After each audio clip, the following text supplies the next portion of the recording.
খবৰ আশা কৰোঁ আপোনালোক আটাইৰে ভাল। মই ঋতু চেতিয়াই এই বিশেষ ভিডিঅ'টোৰ মজিয়াত স্বাগতম জনাইছোঁ। আজি মই উপস্থিত আছোঁ গুৱাহাটীৰ এটি বিশেষ কাৰ্যালয়, য'ত আমি ডিজিটেল এক্টিভিটি কৰি আমি আমাৰ মনৰ সপোনবোৰ পূৰণ কৰিছোঁ। আজি অসমৰ বিভিন্ন প্ৰান্তৰ পৰা মই দেখুৱাই দিছোঁ, অসমৰ বিভিন্ন প্ৰান্তৰ পৰা এইসকল ব্যক্তি আমাৰ মাজত আহি এক্সাইটেড হৈ আছে। আৰু এক্সাইটেড একোগৰাকী ঘৰ কিনি সাধাৰণ পৰিয়ালৰ পৰা অহা একেবাৰে সাধাৰণ পৰিয়ালৰ প্ৰতিগৰাকী ব্যক্তিয়ে আজি আমাৰ মাজত সুন্দৰভাৱে সফল হ'ব পাৰিছে।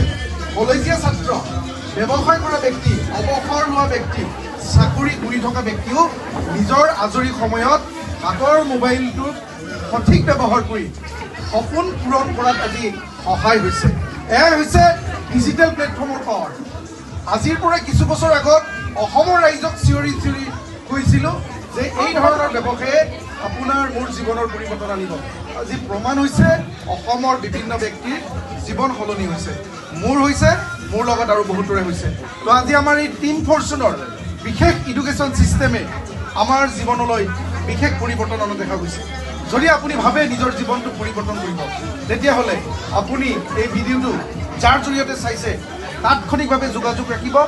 আপোনাক সুন্দৰভাৱে আমি ট্ৰেইনিং দি আপুনি ঘৰত বহি টকা ঘটিব পৰা সুবিধাটো কেনেকৈ কৰিব তাৰ সহায় কৰিম। তো আজিৰ ভিডিঅ'টো ইমানে, ধন্যবাদ।